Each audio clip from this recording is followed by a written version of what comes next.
الحمد لله رب العالمين، والصلاة والسلام على سيد الأنبياء والمرسلين وعلى آله وأصحابه أجمعين. أما بعد، فقد قال الله تبارك وتعالى: أعوذ بالله من الشيطان الرجيم. بسم الله الرحمن الرحيم. إن عدة الشهور عند الله 12 شهرا في كتاب الله يوم خلق السماوات والأرض منها أربعة حرم، ذلك الدين القيم. صدق الله العظيم. وقد قال النبي صلى الله تعالى عليه وسلم: شعبان شهري ورمضان شهر الله، أو كما قال عليه الصلاة والسلام.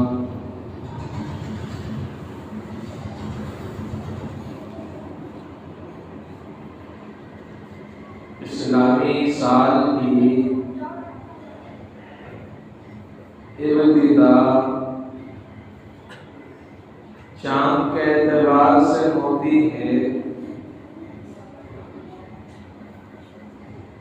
اور سب سے پہلا مہینہ اسلامی سال کا محرم الحرام کا مہینہ،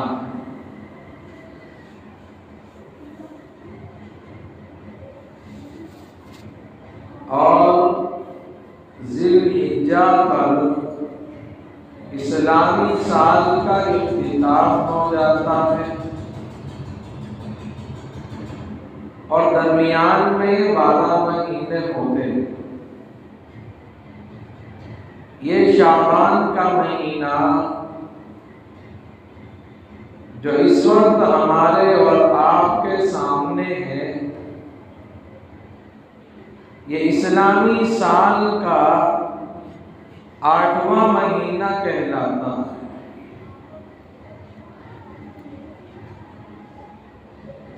شعبان کی مختلف حدیثوں میں مختلف فضیلتیں پیغمبر علیہ السلام کی زبانی وارد ہوئی، اس لیے کہ یہ مہینہ رمضان المبارک کی تیاری کا مہینہ ہے، کہ جب کسی کے گھر میں مہمان آتا ہے تو پہلے سے اس کی تیاریاں ہوتی ہیں۔ ایسے ہی پیغمبر علیہ السلام نے امت کو یہ بات سمجھائی کہ رمضان جو برکتوں کا، رحمتوں کا، بخششوں کا مہینہ ہے، اس مہینے کی تیاری شعبان المعظم کے مہینے میں ہوگی۔ تو یہ شعبان کا مہینہ رمضان کی تیاری کا مہینہ، اور اسی طرح پیغمبر علیہ السلام کی حدیث ہے کہ آپ نے فرمایا: شعبان شہری ورمضان شہر اللہ، کہ شعبان میرا مہینہ اور رمضان اللہ کا مہینہ، یعنی اس مہینے کی نسبت تاجدار مدینہ نے اپنی جانب منسوب فرمائی، اور تاجدار مدینہ کی جس چیز سے نسبت ہو جاتی ہے وہ چیز باعث فضیلت، باعث برکت ہوا کرتی ہے۔ اسی طرح علماء لکھتے ہیں کہ جو شعبان ہے، اس لفظ شعبان میں 5 حروف ہیں، ایک شین ہے، ایک لفظ عین ہے، ایک لفظ الف ہے، اور اسی طرح نون ہے اور با ہے۔ یہ 5 حروف ہیں شعبان کے لفظ میں، جن سے مل کر شعبان بنتا۔ وہ کہتے ہیں کہ شعبان سے جو لفظ شین شروع میں ہے، اس سے عزت اور شرافت مراد ہے، اور اس کے بعد جو عین ہے اس سے علو یعنی بلندی مراد ہے، اور اس کے بعد جو لفظ با ہے، اس لفظ با سے پھر یعنی نیکی مراد ہے، اور اس کے بعد آتا ہے الف، الف سے الفت یعنی اللہ کی محبت مراد ہے، اور آخر میں آتا ہے نور، اس نور سے نور ہدایت مراد ہے۔ اب کیا مطلب ہے؟ اس مطلب کو بھی اس طرح بیان کرتے ہیں کہ جو ایمان والا بندہ اس مہینے میں اللہ کو راضی کر لے اور اللہ کو خوش کر لے اور اس کی عبادت میں اس طرح مشغول ہو جائے تو اللہ رب العزت اس کو 5 نعمتوں سے سرفراز فرماتے ہیں۔ فرمایا کہ پہلی چیز کیا ہے؟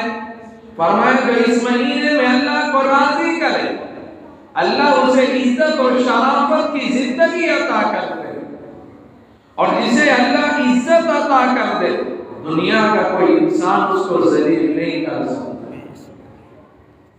جو اس مہینے میں اللہ کو راضی کرے اسے اللہ بلندی عطا کرتے ہیں، اس کے مقام کو اللہ بلند کرتے ہیں، اور جس کو اللہ بلند کر دے اس کو دنیا کا کوئی انسان گرا نہیں سکتا۔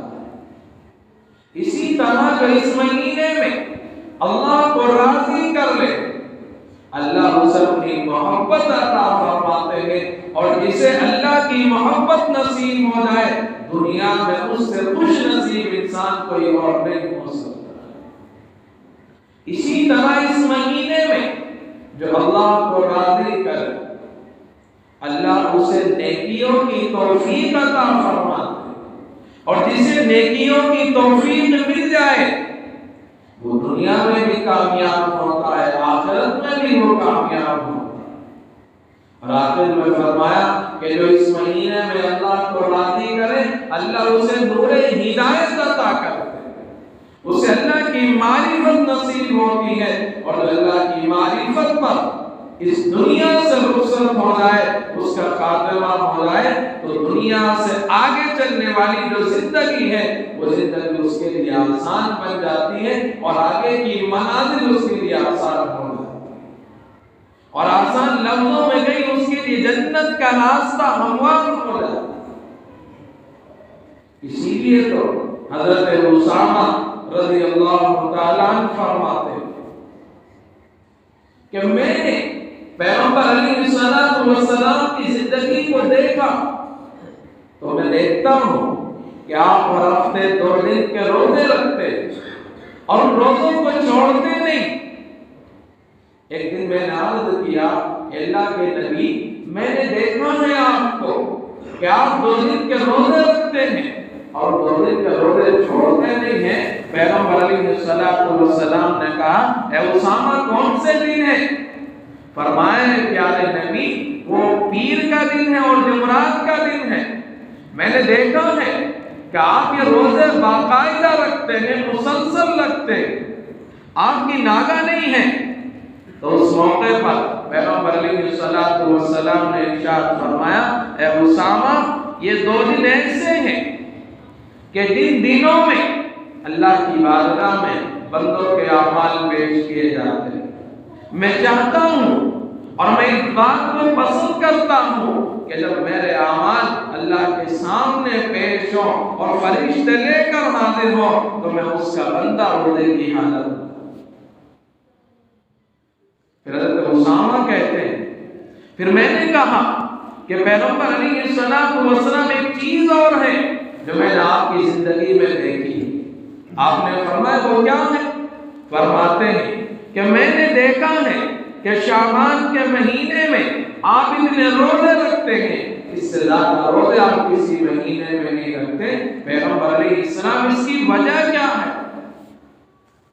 آپ نے فرمایا اسامہ یہ شعبان کا مہینہ رجب اور رمضان کے درمیان ایک ایسا مبارک مہینہ ہے جس کی برکتوں سے انسان غافل ہے، جس کی برکتوں کے سے انسان غافل ہے. اور فرمایا کہ اس مہینے میں اللہ کی بارگاہ میں بندوں کے اعمال پیش ہوتے ہیں. میرا دل چاہتا ہے کہ جب فرشتے میرے اعمال معبود حقیقی کے سامنے لے کر حاضر ہو تو میں اس حالت میں روزے کی حالت میں ہوں. میرا یہ جی چاہتا ہے. یہ فضیلت ہے اس مہینے کی، لیکن عام انسان ایمان والا اس مہینے کی فضیلت سے واقف نہیں. اسی مہینے میں ایک رات آتی جسے ہم آج شب برات کہتے ہیں. شب برات کی بڑی فضیلت 17 صحابہ سے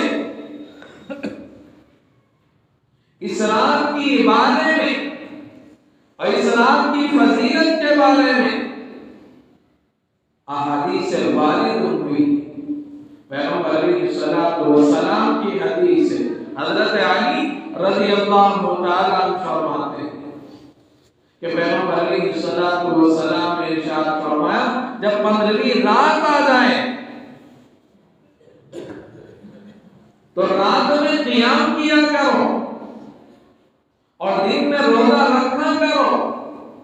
اور آپ فرماتے ہیں کہ اللہ اپنی شان کے مطابق کما یلیق بشانہ ہی جیسے اس کی شان ہے وہ اپنی شان کے لائق ہے.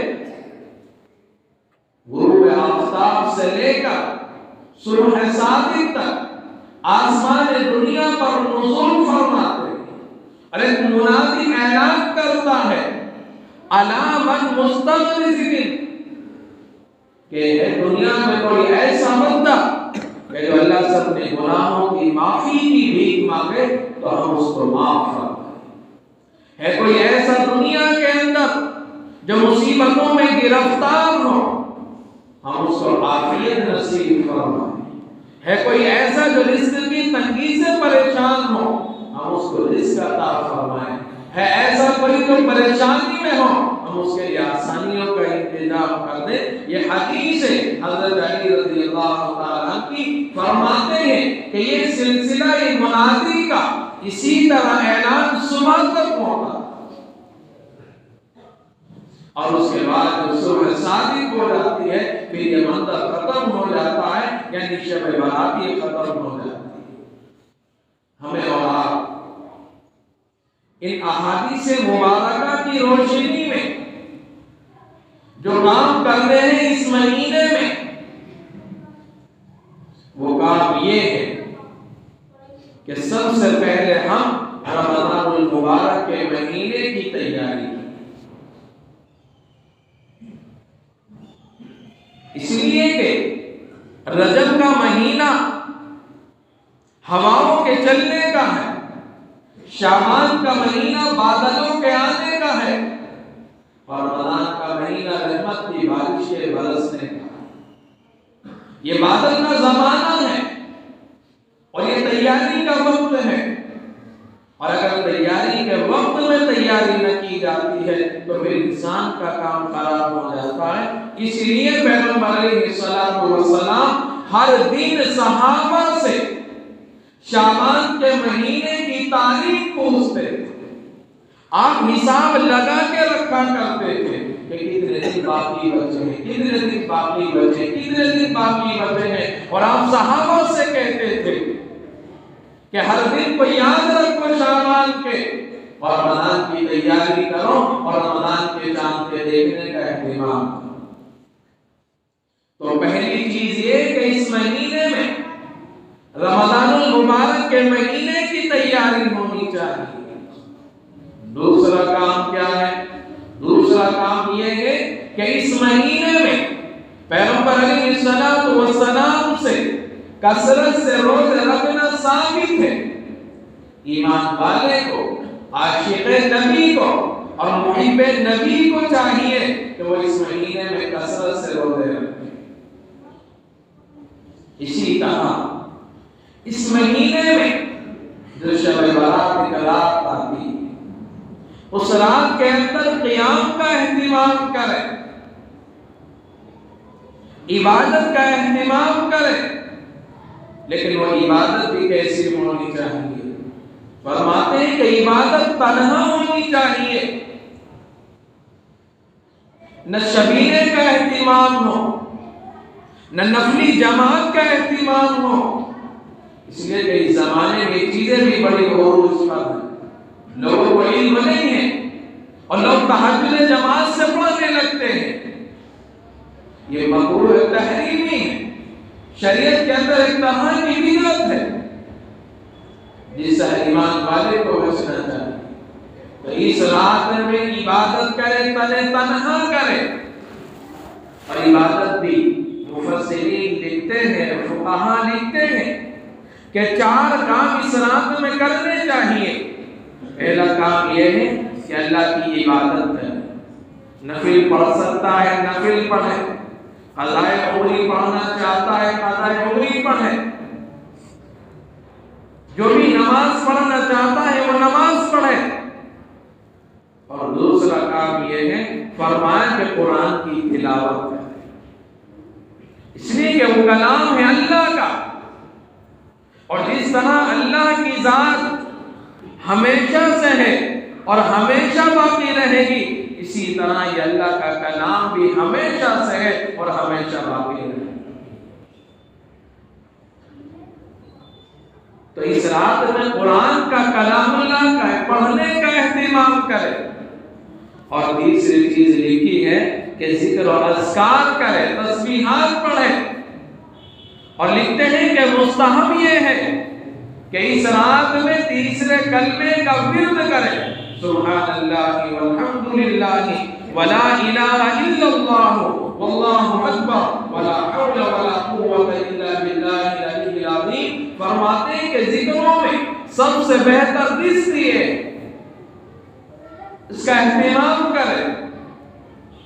اور چوتھی چیز یہ ہے کہ اس رات میں اپنے گناہوں کی معافی کی بھیک مانگے، اللہ سے باتیں کرے، اس کے سامنے اپنی مناجات کو پیش کرے، اپنے یودات دل کو بیان کرے، اور جو ہو سکتا ہے ایک عاشق اور معشوق کے درمیان میں جو باتیں ہوتی ہیں رات کے لمحات میں اور تنہائی کے موقع پر اور رات کے اندھیرے میں، جو بھی صورتحال ہو وہ اس اللہ کے سامنے پیش کرے۔ جو حاجتیں ہوں، جو پریشانیاں ہوں، جو رزق کی تنگی کا معاملہ ہو، جو حالات ہو، اللہ کے سامنے پیش کرے۔ اس طرح کی چیزیں شریعت کے اندر ہیں۔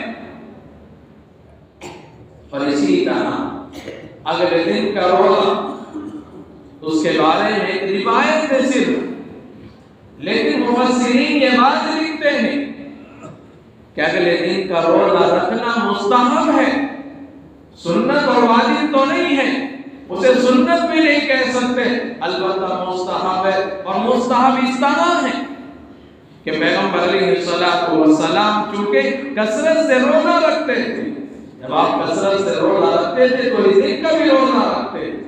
دوسرا، آپ کی عادت شریفہ یہ تھی کہ آپ ایام 20 کے 3 دن کے روزے رکھتے تھے، 13 کا، 14 کا، 15 کا، آپ 3 دن کے روزے رکھتے تھے اور 15واں روزہ اسی میں آ جاتا۔ اس لیے اس 15ویں روزے کو مفسرین اور علماء نے مستحب قرار دیا۔ ہمیں چاہیے کہ ہم اگر اس دن کا روزہ رکھتے ہیں تو آگے پیچھے بھی روزے رکھیں تاکہ پیغمبر علیہ السلام کی سنت کو زندہ کیا جا سکے۔ یہ ہے اس رات کے بارے میں اور اس مہینے کے بارے میں جو صحابہ سے، تابعین سے اور اسی طرح احادیث مبارکہ میں جو فضیلت والی ہوئی۔ پیغمبر علیہ السلام سے اس رات میں صرف ایک مرتبہ قبرستان جانا ثابت ہے پوری زندگی میں، صرف پوری زندگی میں پیغمبر علیہ الصلوۃ والسلام ایک مرتبہ قبرستان میں اگر زندہ کرنا چاہتے ہیں زندگی میں ایک مرتبہ کیا جائے، اس کا یہ مطلب نہیں کہ ہر مرتبہ وہاں جائے۔ پیغمبر علیہ الصلوۃ والسلام کی دوسری سنت تو یہ تھی کہ آپ روزانہ عصر کے بعد جایا کرتے تھے، بزرگوں کے لیے دعا کرتے تھے، ہم آپ کی سنت کو تو زندہ نہیں کرتے، اور ایک سنت جو ساتھ میں آتی ہے وہ بھی ایک مرتبہ ثابت ہے پیغمبر علیہ الصلوۃ والسلام سے، ہم اس کا اہتمام کریں۔ پیغمبر علیہ الصلوۃ والسلام کے حدیث آپ نے فرمایا کہ اللہ رب العزت اس رات میں قبیلہ کلب کی بکریوں کے بال کے برابر ایمان والوں کی بخششیں فرماتے ہیں۔ اب ایک بکری پر کتنے بال ہوا؟ وہ قبیلے کی بکریاں ہیں، اس لیے کہ وہ پالا کرتے تھے، ان کے بالوں کے برابر اللہ رب العزت ایمان والوں کے گناہوں کو معاف فرماتے ہیں، یعنی ایمان والوں کی خطاؤں کو درگزر فرماتے ہیں، اس کو پاک و صاف فرماتے ہیں۔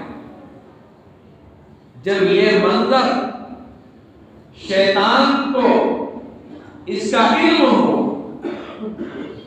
اسے بڑا گھاٹا نظر آیا، اس کا نقصان ہوا، وہ سمجھنے لگا میں تو تباہ ہو گیا، جو میرا مشن تھا انسانوں کو جہنم میں لے جانے کا، ایمان والوں کو جہنم میں لے جانے کا، وہ مشن تو میرا فیل ہوتا نظر آتا ہے، اس لیے کہ اس رات میں اگر اس طرح بخششیں ہوں گی تو کتنے ایمان والوں کی بخششیں ہوں گی، کتنے ایمان والے جنت کے مستحق ہوں گے۔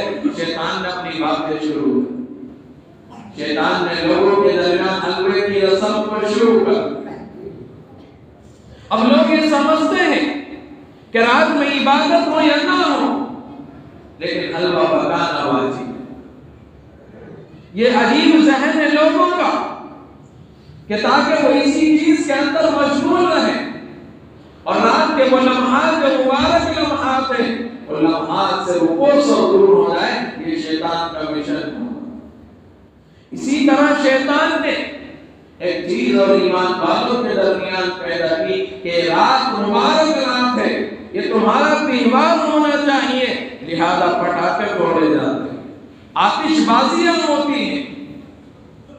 آتش بازیاں تو ویسے ہی حرام ہیں، اور اس مبارک رات کے اندر اگر ہم یہ کام کرتے ہیں تو اس سے بڑی ناراضگی کا اللہ کو کرنے کا کوئی اور سبب نہیں ہو سکتا۔ یعنی کہاں آپ وہ منظر دیکھیں، ایک طرف اللہ کی چاہت یہ ہے کہ میرے ہر بندے کے گناہ معاف ہو جائیں، اور ایک طرف بندے کا کارنامہ یہ ہے کہ میں اللہ کو ناراض کروں، یعنی میں وہ کام کروں کہ جس سے اللہ کی بغاوت نظر آئے، نافرمانیاں نظر آئے۔ آج جو کام ہمارے اور آپ کے یہاں ہوتے ہیں وہ پھوڑے جاتے ہیں، وہ آتش بازیاں ہوتی ہیں، اور ناراض کرنے کا اچھا سبب ہمیں اور آپ کو شیطان نے دے دیا ہے، ہم اور آپ اس کے اندر مشغول ہوں۔ اسی طرح اس زمانے میں ایک رسم اور چل پڑی ہے کہ چوراہوں پر اسٹال لگائے جاتے ہیں اور چائے بنائی جاتی ہے، اور سمجھتے ہیں کہ اس سے اونچا کوئی کام نہیں ہے، اس سے مبارک اور نیک کوئی کام نہیں ہے۔ پڑوسی پاس میں بھوکا سوتا، اس کے کھانے کے لیے کچھ نہیں ہے، اور آدمی یہ سمجھتا ہے میں چائے پلا کر لوگوں کو مسجدوں کے اندر ایک ثواب کا ذریعہ کمانے والا ہو جاؤں۔ یہ انسان اپنی سوچ سے کام کرتا ہے، جو شیطانی عمل ہے یہ انسان کا اپنا عمل نہیں ہو سکتا۔ جگہ جگہ چائے کے منظر، جگہ جگہ مٹھائیوں کے منظر، اور طرح طرح کے کھانے کے پکوان کے منظر، اور یہاں مسجدوں میں، وہاں مسجدوں میں، یہاں وہاں، یہ ساری چیزیں، یہ رسم و رسوم، یہ مذہب اسلام کے اندر کہیں سے کہیں تک نہیں ہے، نہ کسی حدیث میں اس کا ثبوت ہے، نہ صحابہ میں، نہ آثار صحابہ میں، نہ تابعین تبع تابعین میں، نہ بزرگان دین میں اس کا کہیں ثبوت ملتا ہے کہ اس طرح کے کرنے سے اس رات میں ثواب ہے۔ اس رات میں تو تنہائی چاہتے اسی طرح گاڑیاں نکالی جاتی ہیں، اسٹینڈ کیے جاتے ہیں، طرح طرح کی مکاریاں کی جاتی ہیں، بس تصور ذہنوں میں یہ ہے کہ اس رات میں جاگنا ثواب ہے، چاہے ہم کتنے گناہ کے کام۔ یہ کیسی بغاوت ہے اللہ کے سامنے، یہ کیسی نافرمانی ہے۔ وہ راضی ہونا چاہتا ہے بندوں سے اس رات میں، اور ہم ایسے کام کر کے اس کو ناراض کرنا چاہتے ہیں، اور سارے ایمان والے اس کو خوشی کے ساتھ کرتے ہیں۔ ہمارے نوجوان اس کے اندر بڑے ملوث ہیں، قبرستان کے اندر جاتے وہاں بیٹھتے ہیں، چوبانے لگا لیا کرتے ہیں، بکواسات کیا کرتے ہیں، الٹی سیدھی بکواسات وہاں ہوتی ہے، جہاں ان کے ماں باپ بھی وہاں دفن ہے، ان کے دادا وہاں دفن ہے، وہ حرکات وہاں کرتے ہیں۔ یہ چیزیں یہ ہیں، ایک شعور مند انسان، ایک حص رکھنے والا انسان، ایک عقل مند انسان اس طرح کی حرکت نہیں کر سکتا ہے۔ یہ بے حص انسان ہے جو اس طرح کی حرکت قبرستان میں کرتا ہو، یا پٹاخے پھوڑتا ہو، یا آتش بازی کرتا ہو، یا بائکوں کے ذریعے اسٹینڈ کرتا ہو، یا اسی طریقے سے چائے کا نظام بناتا ہو، یا طرح طرح کی مٹھائیوں کا نظام بناتا ہو، یہ باشعور انسان نہیں ہو سکتا، یہ بے شرم انسان۔ اس سے وہ بے شرم اور کیا ہو کہ ہونا کیا چاہیے تھا اس رات میں، اور ہم کیا کرتے ہیں اس رات کے اندر؟ ہر ایک کو سوچنا چاہیے، اپنے اعمال پر ندامت ہونی چاہیے، شرمندگی ہونی چاہیے کہ ہم ان کاموں میں ملوث ہیں۔ اسی لیے جو گزر گیا وہ گزر گیا، یہ موجودہ دن آپ کے ہاتھ میں ہے۔ ان لمحات میں ہماری ذات سے کوئی ایسا کام نہ ہو جو ہمارے لیے اللہ کی ناراضگی کا سبب ہو۔ اس لیے یہ شب برات آنے والی ہے، اس موقع پر ہمیں اور آپ کو اللہ کے راضی کرنے کا اہتمام کرنا چاہیے، اس کے ناراض کرنے کا اہتمام بالکل نہیں کرنا چاہیے۔ اپنی اولادوں کو بھی، اپنے تعلقات میں بھی، اپنے دوستوں کو بھی ہمیں کو سمجھانا چاہیے کہ ہمیں یہ کام کرنے چاہیے اور ان کاموں سے بچنا چاہیے۔ اللہ رب العزت مجھے اور آپ کو جو کہا کہ سنا ہے عمل کی توفیق عطا فرمائے، آمین یا رب العالمین۔ وآخر دعوانا